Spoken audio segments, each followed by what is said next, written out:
인사드리고 축복합니다. 정말 여러분들은 하나님의 특별한 은혜와 사랑을 입은 분들이라고 생각을 합니다. 그래서 오늘 이 시간에 동성애가 얼마나 큰 죄악이고, 그러나 그런 죄악에 빠졌지만 그 함정에서 벗어나 회개하고 돌아온 사람들을 하나님께서 얼마나 사랑하시고 기뻐하시고 축복하십니까?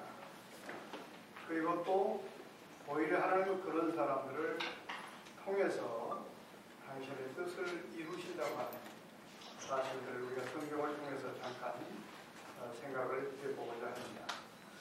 오늘 본문 7절 말씀에 보면 소돔과 고모라와 그 이웃 도시들도 저희와 같은 모양으로 간음을 행하며 다른 색을 따라가다가 영원한 불의 형벌을 받음으로 거울이 되었느니라, 이렇게 기록하고 있습니다. 여기서 말하는 다른 색은 남자와 남자, 또 여자와 여자가 더불어 간음하는 동성애를 이야기하는 것입니다.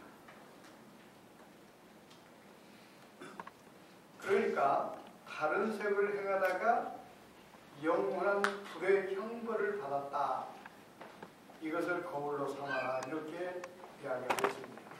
이 사건은 창세기 19장에 나오는 소돔과 고모라 멸망의 사건을 이야기하고 있는 것입니다. 실제로 그 당시에 보면 소돔과 고모라 성이 얼마나 성적으로 또 특별히 이런 동성애의 성적인 죄가 가용되어 있었는가 하는 것을 우리가 쉽게 발견할 수가 있습니다. 창세기 19장 5절을 보면 그 당시 하나님께서 천사들을 그곳에 보내서 그 사람들에게 깨우치기 위해서 보냈는데, 그 당시에 그 소돔과 고모라 성 남자들이 그 천사들을 내놓으라는 겁니다. 어제 저녁에 온 사람이 어디 있느냐? 우리가 그들을 상관하리라. 그런데 여기서 영어 성경에 보니까는 온 사람이 맨으로 나와 있습니다.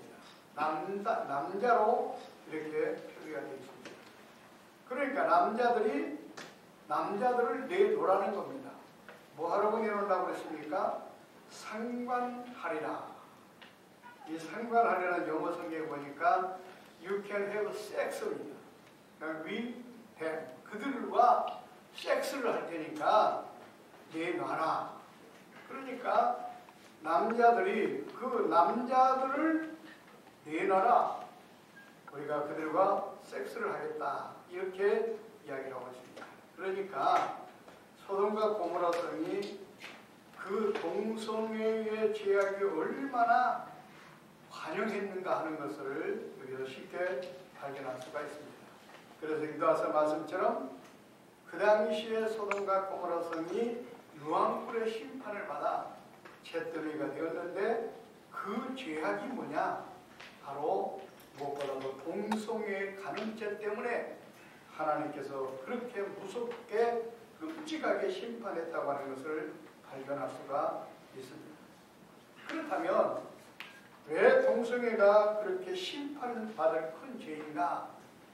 그것은 동성애는 무엇보다도 창조 질서를 역행하는 크나큰 죄악이기 때문에 그렇습니다. 하나님께서 우주 만물을 창조하신 후에 인간을 만드실 때 어떻게 만드셨습니까? 남자와 여자로 사람을 만드셨습니다. 창세기 1장 27절로 28절을 보면 하나님께서 자기 형상대로 사람을 창조하시되 남자와 여자를 창조하시고 하나님께서 그들에게 복을 주시며 그들에게 이르시되 생육하고 번성하여 땅에 충만하라.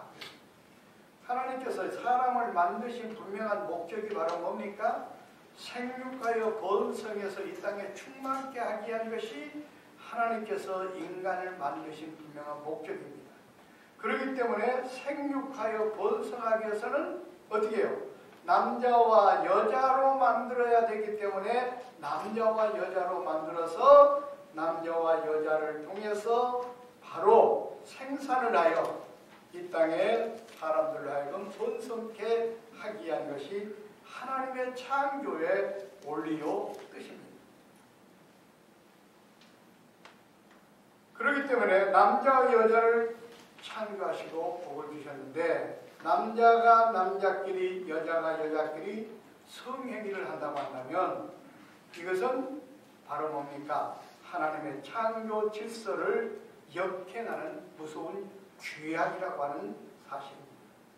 그래서 레위기 20장 13절에 보면 누구든지 여인과 교합하듯 남자와 교합하면 둘 다 가증한 일을 행함인즉 반드시 쳐 죽일지니 라고 이렇게 이야기하고 있습니다. 하나님께서 무엇보다도 이처럼 동성애를 하는 자는 반드시 쳐 죽인다고 해요. 쳐 죽이라고 해요. 이것은 하나님 앞에 너무나 가증한 일이다. 그렇기 때문에 반드시 쳐 죽이라고까지 이렇게 말씀을 하고 있습니다. 그래서 바로 이 동성애는 하나님의 무섭고 끔찍한 심판받을 죄악 중에 죄악입니다. 그런데 오늘 이 동성애의 그 죄악의 굴레에서 벗어나신 여러분들은 이 끔찍한 죄악에 벗어났기 때문에 정말 하나님의 큰 사랑과 축복을 받는 일이 아닐 수가 없다고 하는 사실입니다. 하나님께서는 어떤 사람을 가장 기뻐하시느냐? 바로 이런 죄악의 함정에 빠져 있다가 회개하고 함정에서 벗어난 사람들을 얼마나 하나님께서는 기뻐하시는지 모릅니다. 대표적인 예로 누가복음 15장에 보면 탕자의 비유 가운데 탕자가 등장합니다. 그 탕자는 그 많고 많은 재산을 가지고 나아가 먼 타국에 가서 완전히 창기들과 놀아나며 다 탕진을 합니다. 여기도 완전히 음란 죄에 빠져서 완전히 만신창이가 되고 말았습니다. 핀털터레가 되었습니다. 영적으로 육적으로 만신창이 되었습니다. 그랬던 그가 회개하고 돌아올 때 하나님께서 얼마나 기뻐하십니까?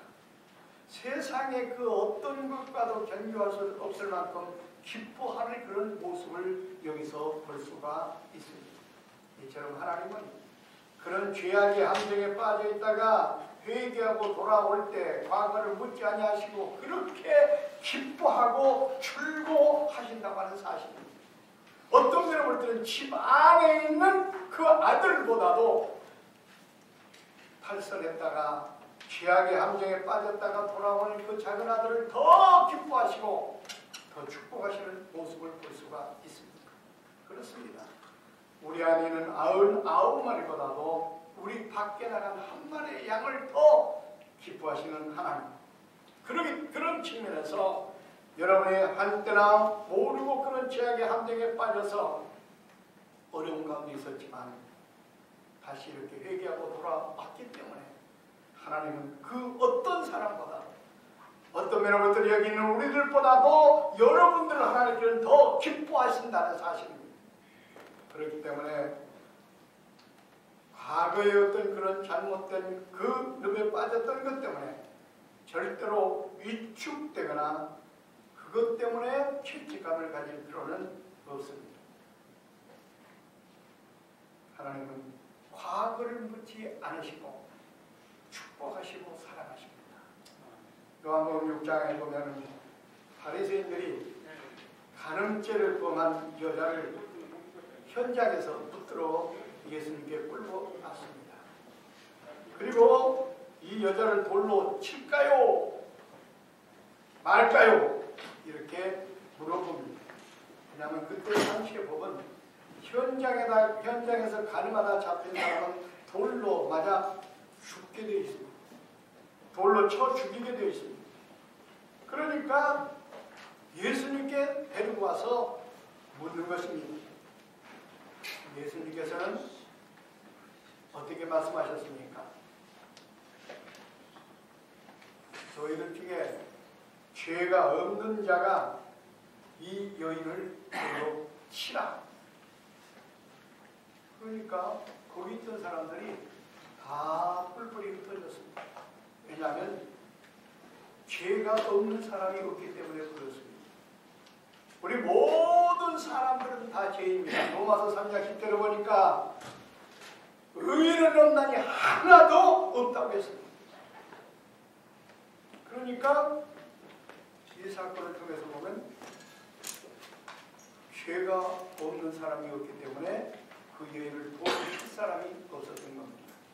제가 말씀드리려고 하는 것은 바로 뭐냐면 오늘날 많은 사람들이 그런 동성애 죄에 빠져있는 사람들이 있다고 하면 오히려 그들을 갖다가 손가락질을 하고 비판을 하고 오히려 정죄를 합니다. 정죄를 해서는 안 된다고 생각합니다. 죄는 있지만 사람을 미워해서는 안 됩니다. 그 사람들을 그런 함정에 빠져나오게 하기 위해서는 오히려 그들을 우리는 사랑으로 품고 위로하면서 탈동성애를 운동을 펼치고 이루도록 만들어야 된다고 생각이 되어집니다. 근데 오늘날 보면 그래요. 우리 크리스찬들도 그런 동성애죄에 빠져있는 사람들을 향해서 손가락질을 하고 질타를 하고 정죄를 하고 비판을 합니다. 그렇게 해서는 절대로 그런 죄의 함정에 빠지는 사람들을 우리가 건져낼 수가 없다고 생각합니다. 바리새인들이 그랬어요. 바리새인들이. 그런데 하나님은요 그런 사람들을 오히려 심판하십니다.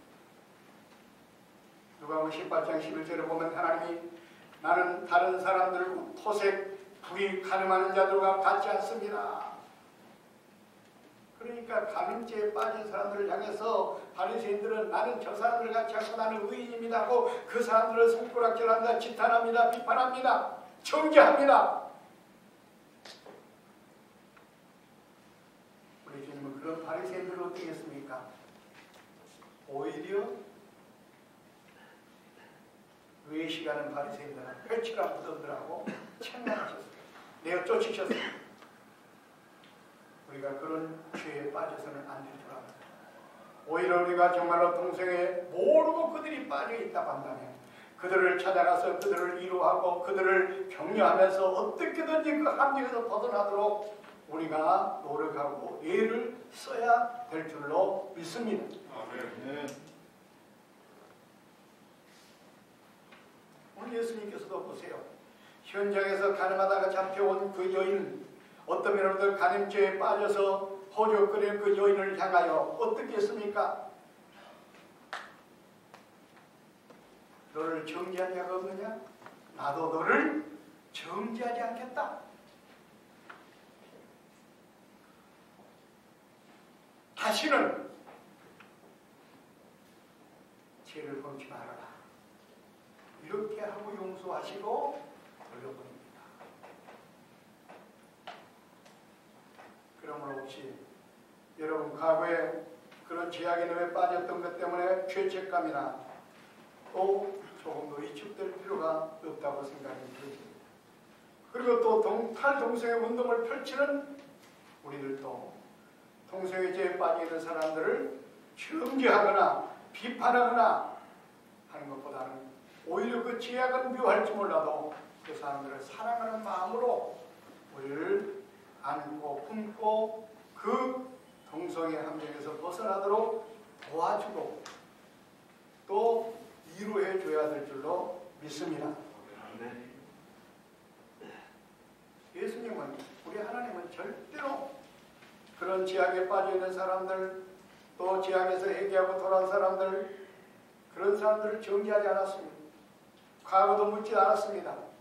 오히려 그런 사람들을 가장 먼저 찾아가 주시고 위로해 주시고 그런 사람들에게 새로운 사명을 맡기는 것도 우리는 볼 수가 있습니다. 보세요. 예수님 고난당하실 때 예수님을 3번씩이나 부인했던 제자 베드로, 예수님을 저주까지 했습니다. 그리고 물고기를 잡으러 도망갔습니다. 그 그런데 예수님께서 부활하신 후에 가장 먼저 찾아간 제자가 바로 누굽니까?